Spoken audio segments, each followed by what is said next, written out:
Nicole Johnson. Every parent has hopes and dreams for their children, but when serious childhood health problems shatter those dreams, it can be difficult for parents to cope. Whether it's physical or emotional problems, raising a child with special needs presents numerous challenges for parents. Norm and Dawn Booth have 3 children, 7-year-old Carly, 5-year-old Eric, and 3-year-old Adam. Look, he was hiding. Eric is affected by severe autism, while his brother Adam has mild autism. Because of its subtle symptoms in infancy, Norm and Dawn had no idea that Eric was affected early on. Well, we thought that he was normal. I thought he was fine. He was just more of a quiet personality. Our daughter's super outgoing, so I thought, okay, he's just more like my dad, who's more quieter. And then your mom said that the school district would offer, or they had services to help kids talk more. So we just thought language delay. And then the school district came over and evaluated him. Within 10 minutes, they were saying, well, why don't you think he's autistic? And I said, well, because he's not, super hyperactive, he's not, bouncing off the walls, he's not banging his head, that kind of thing, these are all. And they said, no, that doesn't necessarily mean that he's, not autistic.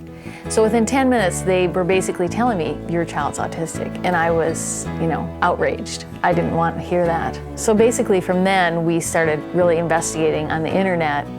And then within 20 minutes of reading on the internet about autism, we looked at each other with tears in our eyes and said, he's autistic. Some of the signs that we saw on these checklists that were on the internet were the self-stimulatory behaviors. Eric had a habit of walking around when he wasn't doing anything. He'd just turn in circles and look up, and he used to do this a lot. He had an odd sideways eye gaze that he'd bring objects in and out of his peripheral vision, and we thought these were just quirks or his personality, but then we read verbatim on some of these checklists that those were indicators of autism. Let go. Okay, hold on. You want a soup? Then he didn't listen to any commands. Yeah, we thought he was deaf. We thought that there was a hearing problem, but yet when I would be pushing him in the stroller and unwrapping some candy, quietly trying to sneak a piece of candy myself or something, then he'd immediately, turn around. So we knew, little noises like that, boy, he knew it right away. Or the creak on the cupboard that is the snack cupboard. A little creak, and then boom, he'd be out in the kitchen. So we thought, well, this is not right, because we call his name, he wouldn't look at us. Rarely did he ever say mommy or daddy. Maybe, counted on 3 fingers when he said mommy or daddy. And then at age 2.5, his language got less and less, and he started losing his language down to where he was completely nonverbal. Here. Eric, tag, you're it. 50% of autistic children never are able to speak. 2% of them are able to go off and live a normal life. And so we were devastated after reading those kind of statistics. And they said, if he can learn to cross the street by himself, if he can learn to go into a store and pay for something with money, that's see that as a huge accomplishment. And we were just like, oh my goodness. And so we just felt like we have to just do what would be the best. We'd have to just take drastic action and do all we can, pull out all the stops and try to do what would be most effective. And we read on the internet that the greatest success had been achieved through the discrete child program, which was it's a drastic type program. Who has the ball?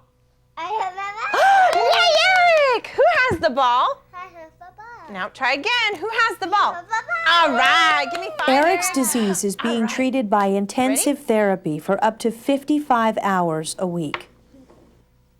We started an intensive in-home program. It's one-on-one learning where you match them up with one other person, and they really try to get in the face of the child and have them attend first, focus, and then you teach them just small little bits of information. Look, Eric, do this. The first thing they tried to do with him was get him to imitate and put a block into a bucket. And for him to even do that was difficult, and now that's completely trivial for him. Good job. All right, Eric. So we do various drills with him to have him generalize into a natural setting eventually. So we'll ask him, like some of the things we do is, for example, getting him to learn his phone number and conversation questions. And now we're working on having him reciprocate the conversation questions. What is your name? My name is Lisa. Lisa. And now he's gone on to, we do the play therapy with him also, along with the discrete trial, and then we also take him, he goes to a regular preschool now, so that's also another part of his therapy now. Look at me. Are you ready? Okay. It's difficult to have a real relationship with the child because they just basically want to be in their own little world. And the purpose of the therapy is to help them come out of their own world and to be more engaged in the world with their family and their kids at school, the kids on the playground. You know, that's the whole purpose of the therapy. Super duper fish. Higher. Norm and Dawn were devastated when they learned that their second son, Adam, was also affected by autism, although less severely than his brother, Eric. I was shocked. I'd always heard of parents that had more than one child affected with autism. It's so devastating to have one. I can't imagine having two children affected with this. So yes, we found out that he also is autistic, and so that was especially difficult. And so what we did is, just like with Eric, you know, we already had the system in place. It's the same therapists that work with Eric, work with our son Adam now, and got a program for him, although his, since he is so much more high functioning, it's more of a play-based program. Lay down, Lisa. I want to cover you. Oh, you're gonna cover me, okay.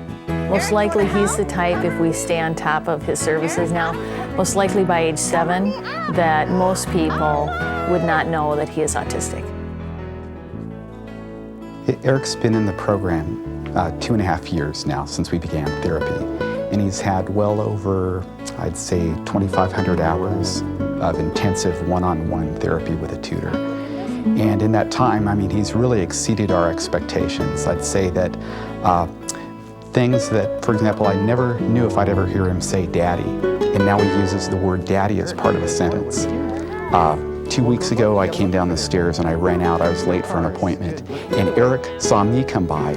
He went and he sought me out. While I was putting my shoes on, he was saying, bye, bye, daddy. And then he's saying things that I would normally say. He said, I have to leave now. And he ran over and he gave me my first hug. He allows me to hug him and he'll reciprocate, but he initiated it. He put his arms out around me. You know, he gave me a big old squeeze and held on for about 5 seconds before I went out the door. And that day was made from that point on in my book. You know, it didn't matter what else happened after that. Raising a child who's autistic would be difficult for even the most well-adjusted of parents.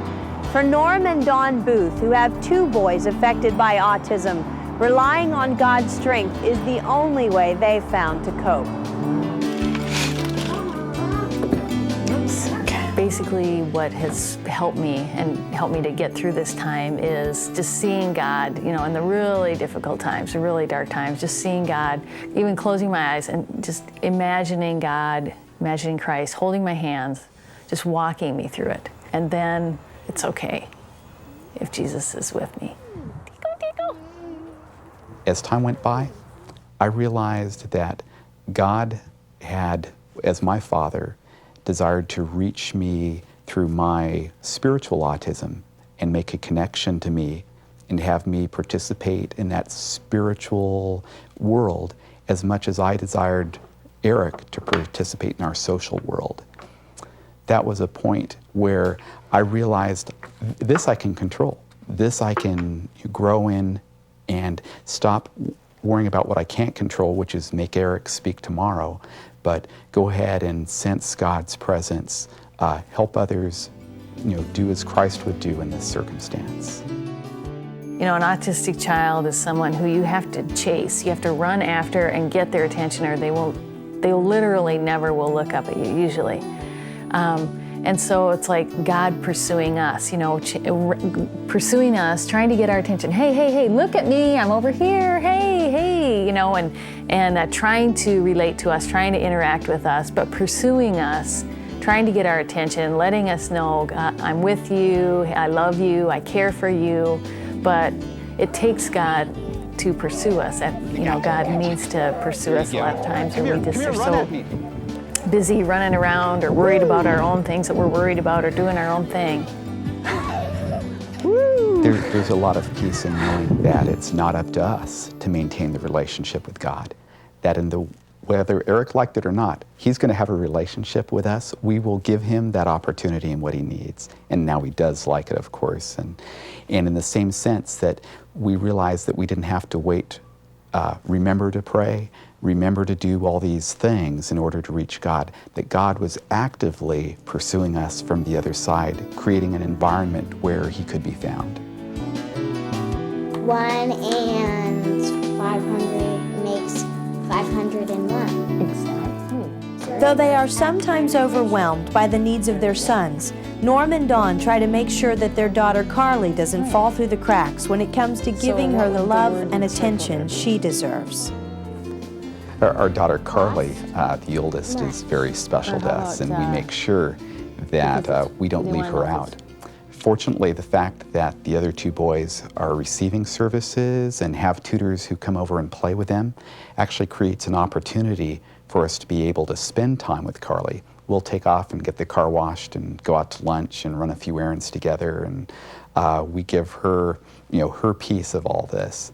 In fact, she even says that what she wants to do when she grows up, and not just when she gets older, but just a little older, is help people like Eric and Adam. So she's actually become one of the tutors, and I think her life has been enriched by theirs. Say wee! We're so immersed in dealing with autism that at times she does get the short end of the stick. She does, you know, and that's something we have to keep reminding ourselves. Hey, you know, we have another daughter here who has just as intensive of needs and just like any human being does. And so I have to keep reminding myself to not be so immersed in dealing with autism, to give her what she needs as well. Yeah? We're going to go. You had fun playing at the park? Having the children, you know, in our lives is so valuable to us. I think, you know, you've heard it, the cliche stated, the only thing we have to fear is fear itself. That was never more true than when we first found out about Eric having autism. We were so afraid of the future that will we ever be happy again? Will we ever have fun? Will I ever be able to hold him and give him a big squeeze and not feel any remorse or if only? And I can tell you that that day's already here. He contributes so much to our family. I have green eyes. Blue eyes. All right. I have We wanted to black behave hair. in such a way that when we looked back from some point in the future, that we would be satisfied with the effort, you know, that we'd made, that we'd felt like we were faithful and we gave him an opportunity, and we didn't just listen to the naysayers, the ones who said that there's no hope. And we were going to leave it up to God and up to Eric in terms of what he was able to achieve. He's amazed us, you know, in terms of that achievement. Raising a child with special needs is a challenge for any parent. But when the child has a potentially fatal health problem, sometimes the pressure and fear can seem overwhelming.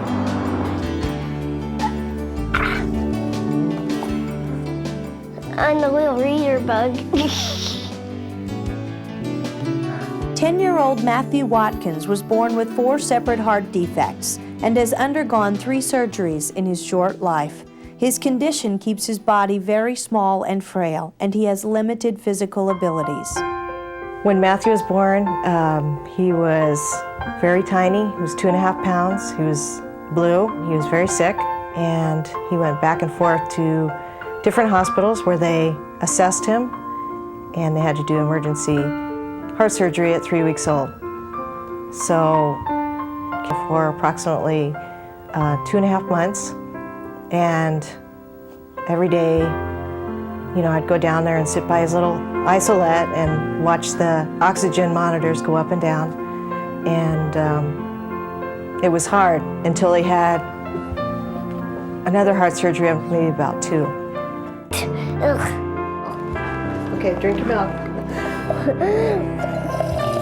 Since his birth, Matthew's mother, Mary Ellen, has worried about what kind of life her son will have and whether he will even make it to adulthood.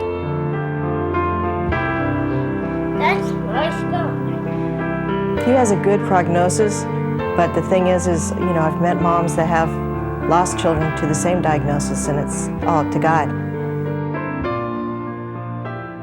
Matthew knows that, you know, not that I'd say to him that I was afraid he would die or anything, but he knows, because we've discussed death and heaven and everything, that if something happens to either one of us, you know, that we're meeting up there. So that's a relief to him. He's very happy, very positive, very outgoing, and he just is loving and caring. Matthew's been covered since he was real little, a couple years old, by a wonderful occupational therapist, and it's all because of the Elks Club and because they fundraise to pay for kids that need special things. And so he was the first child with special needs that got to throw a ball at the Padre game for the Elks Club. So it was pretty neat. Well, when I threw the first ball at the Padre game, I waved my hat at a bunch of fans. And the friar was with me. I threw the ball. It was like they were all there to see him. He thought that he was the reason why the Padres won, and just no fear. Mary Ellen credits God's grace for the strength to cope with Matthew's challenges. It is possible through faith, because you don't have control over everything, especially a child. It's not in your hands, and I know, because I wanted to protect the child and keep him safe. But there comes a point when you realize that, you know, God's in control, and you have to find the balance between, you know, being overprotective and letting God do what He wants to do. And it's just a matter of coming sometimes to your knees and saying, you know, I need your help. And He's always been there. He's always gave me His grace. Now I'm letting, little by little, take over. He's God's child. So, you know, I have to give Him to God. How's God worked in my life? He helps me make some good friends. He answers my prayers. In the beginning, when I looked at my son, so small, could almost fit in the palm of your hands, so fragile that I would never have believed how far he's come. I mean, for years I thought I was going to lose him. And now that I am stronger in my faith, I know that God has a plan for him, and He has got work for Matthew to do, or he wouldn't be here. In the beginning, I believed in God, but I think Matthew actually saved me, because I fell at God's knees with Him. He wakes me up every morning, throws my shirt at me and says, shirt on, and my pants and pants on. And if I've gotten home late and I've got to get up early at 6:30, I mean, that's the only way to go, is to have your son, you know, who's struggling, who's worked so hard to be able to master that language.